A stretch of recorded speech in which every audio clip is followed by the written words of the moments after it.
anyway, if you have done everything right up to this point, you should be able to use your good old trusty hook shot to kill this jerk, even though the hook shot doesn't help you kill him. This is how you kill him, in case you were curious, and because it will make my job easier. Yep, sort of funny. And they blow up like traditional Armos, and I don't know why I thought that was appropriate. But yep, if you hook shot to this chest here, you can take a nice easy shortcut. I think maybe you could reach this one too. Don't know about that though. Anyway, okay, I'm supposed to do something to something, right? Yeah, if you haven't already hit that sun with a light arrow, you need to do that right now, and you can use that to hook shot up here and get to the locked door, which we got that key for. And what is behind the locked door but another Beamo, or Igor, I don't know why I thought it was a Beamos. Anyway, this one's slightly more aggressive than the last one, I guess.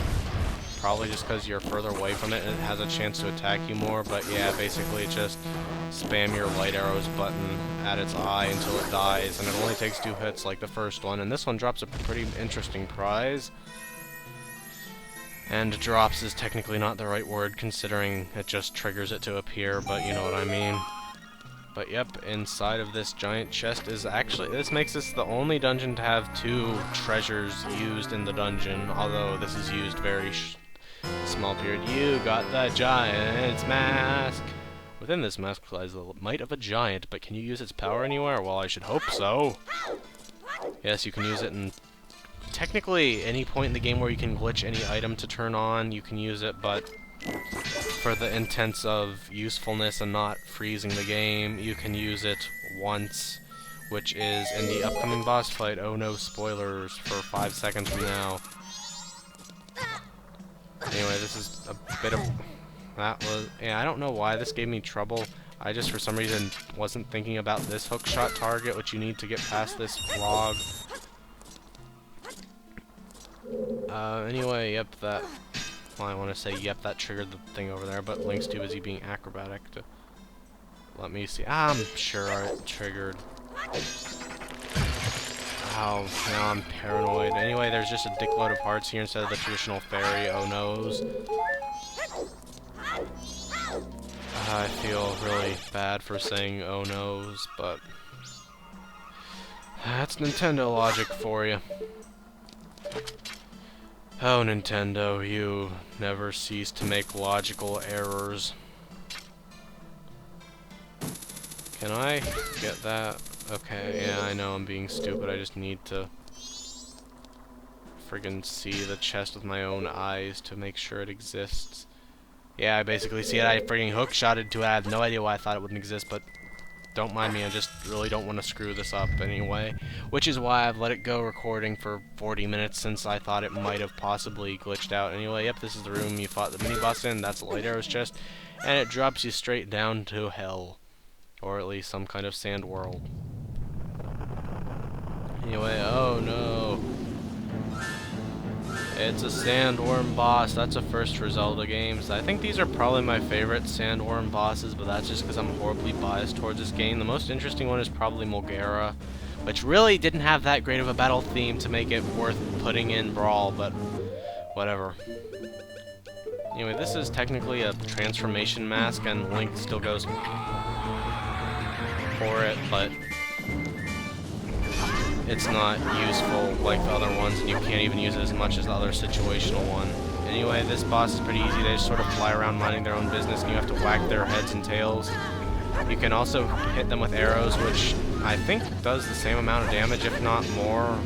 Maybe not more if you have the gilded sword, but I find it almost easier to use the arrows, despite the fact it's intimidating that these giant worms are all up in your grill. And it's sort of hard to lead the arrows properly.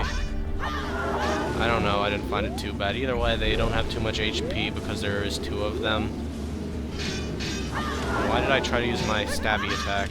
Stab, stab, stab, stab, stab, stab. I like the stabby attack too much, even though it's totally useless. Stab, stab, stab. Ah! Okay, not stab. Prick. Okay, I think the red one's about ready to go. I think they should both be about ready to go, actually. got a lot more hits than I was in my practice run as the Giant's Mask. Of course, I sort of screwed up. Okay, yep, red one's about ready to go.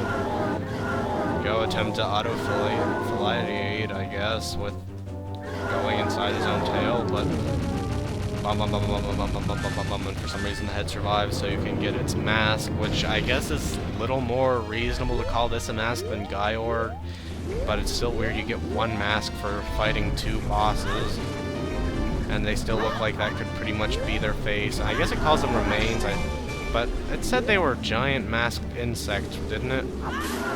Oh, that was good timing. Wow, that really went off without a hitch. That was almost as easy as Odolwa. I guess it would be Ottawa or something, since there's no reason to pronounce the first O like O, but whatever. Anyway, now there are two bloody towers there. That's a little gory for a Zelda game. I can't believe it goried in this game, and okay, good, you can't trigger that. What's going... Oh, I'm creating little earthquakes as I walk. Anyway, shrink back to normal size about 100 feet from the heart piece. I don't know, I guess I didn't want to accidentally trigger that, although it's not like I just did that by accident. And it turns out I actually only had 6 hearts to get instead of 10, because I forgot about that for some reason. Or maybe I said 4 of them were the heart container. Anyway, use these twins old range. For some reason the picture of it is red and the one you collect is blue, although I guess feasibly it might have just been its mouth, which is red, and it still doesn't look like a mask.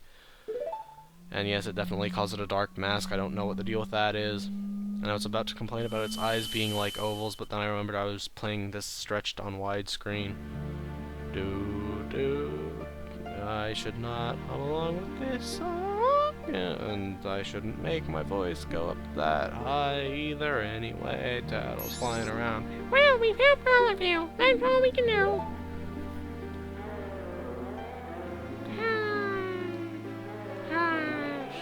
That's what they're saying. I assume she's talking for them to try to figure out what they're saying, since they're obviously going, oh, oh, oh. Without being told, we understand. So now you'll help us out in exchange. We'll call you from atop the clock tower, so do something about him, alright? What? Their voices sound sad. You don't want to?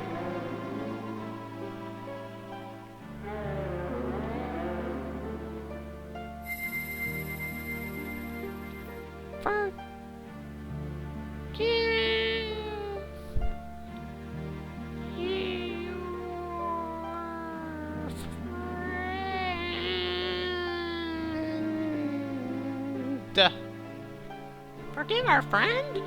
What do you mean by forgive, huh? What friend? Oh, Tattle, you just don't get it, do you? Yeah, I'd never really picked up on that aspect of the story anyway. Let's get this up. Oh yeah, this is totally pointless. I think there's only one thing this triggers, which is a minigame, and I don't even know. My guy didn't mention that you had to beat the Stone Tower Temple before doing it, but I guess maybe you do. It did say you had to have light arrows, but no, it's not like it was an official guide, and it's not like even the official guides know everything that was programmed in if it isn't terribly obvious. Anyway, you've cleared the area, I guess, if you didn't already play the Song of Storms to wash out the Gibdos. This makes the undead stuff stop appearing around here, except maybe the Garrows still appear. I don't really remember, since the Garrows aren't necessarily evil, just ninja-y. Anyway, let's get this out of the way. I warped back the first time, so I'm not sure what happens if you enter the inverted area like this. I'm just gonna try it for the sake of exploration, I guess. Yep. For some reason, I don't think they planned that out that well. Oh, look at me, I'm going to fall through a very solid platform. What the heck, stupid not having 4 magic. This better have a pot in it. And it didn't. Okay, what do I... Alright, this happened last time too. I have to go... I have no idea what the point of that is. If someone could tell me, I guess that would be interesting, but I can't figure out what you would possibly do here that's any worth.